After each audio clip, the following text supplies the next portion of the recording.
At dito, makikita nyo po agad na available na nga po yung lock profile sa ating Facebook account. And finally, nakalock na po yung Facebook profile natin. Mas secured na yung Facebook account natin at ganun lang po kabilis yun. What's up sa inyo mga katropa? Kamusta kayo? At kamusta naman ako? You know! So ngayon, for today's video ay magkakaroon na naman tayo ng isang simpleng tutorial na kung saan ituturo ko sa inyo kung paano i-lock ang ating mga Facebook profile. Yes, pwede na po natin i-lock ang ating mga Facebook account, pero bago tayo magsimula, pasok! Intro!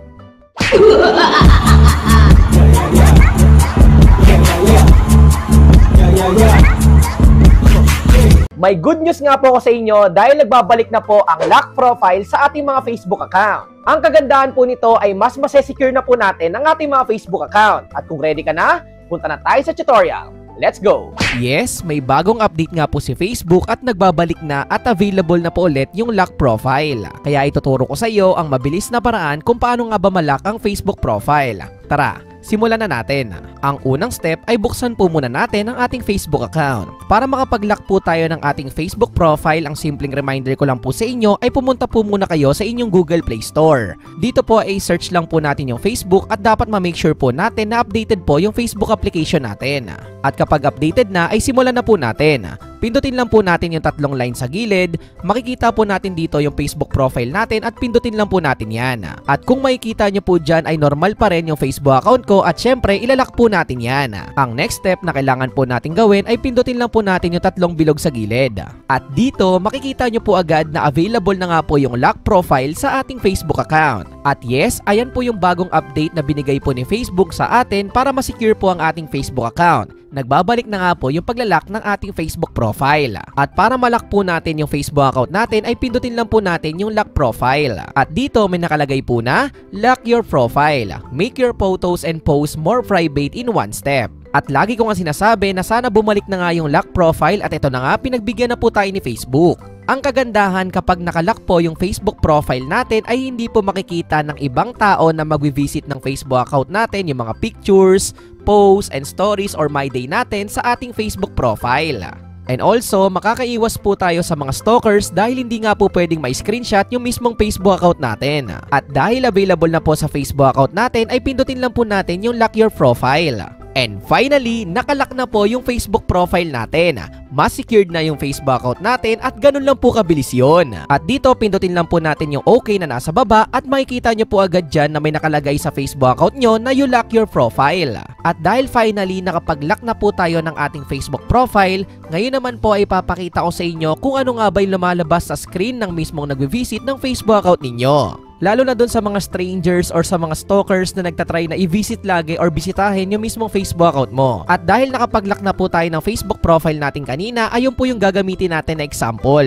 So dito i-search ko lang po yung Charity Hano. Yan. Nakalock na po yung Facebook profile nito kanina at dito itatry natin kung ano nga ba yung lalabas sa screen kapag pinindot po natin yung mismong Facebook account niya. Kung nag-i-screen record po kayo kagaya ko na ginagawa ko po ngayon ay ganyan po yung lalabas. Automatic po yan naka-black screen at wala po kayong makikita na kahit ano. Kagaya nga po na sinabi ko kanina ay bawal nga po i-screenshot yung mismong nakalock na Facebook profile niya. At dahil nakalock na nga yung mismong Facebook profile niya ay wala na po tayong makikita ng mga photos, pictures, or any stories sa kanyang Facebook account. At in case lang naman na ayaw mo na na-lock yung mismong Facebook profile mo, ang kagandahan sa feature na ito ay pwede mo itong ibalik sa dati na public or i-unlock mo yung mismong Facebook account mo. Babalik ka lang ulit dun sa steps na ginawa natin kanina at makikita mo po dyan yung unlock button. Pindutin mo lang po yan at may lalabas na unlock your profile. Your settings will return to the way they were before you lock your profile on March 28, 2024. Ang ibig sabihin lang po nito ay babalik na po sa normal or sa dati yung mismong Facebook account mo na hindi po nakalock.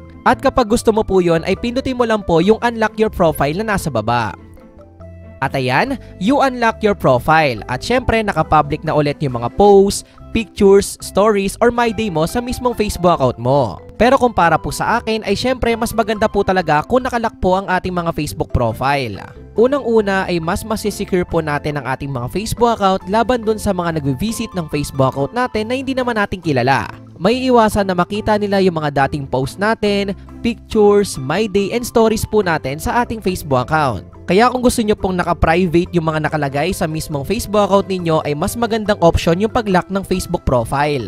Ang simpleng reminder ko lang po sa inyo ay hindi pa po lahat nabibigyan ng access sa pagkakaroon ng lock profile. Kaya possible po na yung kakilala mo, kamag-anak mo, kaibigan mo ay meron na silang mga lock profile sa kanilang Facebook account pero ikaw wala pa. Kaya ngayon ang maya advice ko po sa iyo ay lagi mo pong i-make sure na updated po yung Facebook application mo sa Google Play Store. Kung nagawa mo na yung pag-update sa Google Play Store pero wala pa rin lumalabas na lock profile ay okay lang po yun. Kailangan na lang po talaga natin maghintay kung kailan nga ba ibibigay ni Facebook sa atin yung pagkakaroon ng Facebook profile locking. And also, mas maganda po kung palagi mo pong i-check sa tatlong bilog sa gilid. Yes, mas maganda kung na-check mo kung available na nga sa Facebook account mo yung pag-lock ng Facebook profile. At ganun lang po simple at kabilis kung paano nga ba i-lock ang ating mga Facebook profile. Ang simpleng paalala ko lang po sa inyo, ang lock profile po ay hindi pa po available sa lahat. Bakit nga ba? As of now po kasi ay nagbibigay po si Facebook or si Meta by batch kaya hindi po lahat ay nabibigyan muna. Kaya ang dapat na gawin mo muna ay ma-make sure mo na updated ang Facebook application mo sa Google Play Store. At ayun lang po yung simpleng tutorial natin sa araw na to at sana meron ka pong bagong natutunan. At kung ikaw ay may clarification, suggestions, or questions, ay pwede mo yung i-comment just sa my comment section sa baba. And also pwede mo ring i-like and follow yung Facebook account ko na makikita mo dito. At syempre kung bago ka lang at napadaan ka dito sa YouTube channel ko ay welcome na welcome ka. Pwede ka mag-subscribe at pinutin ang may wagang notification bell para sure at 100% sure na updated ka sa mga future uploads ko. You know, peace out, like, comment, subscribe. Peace! One love!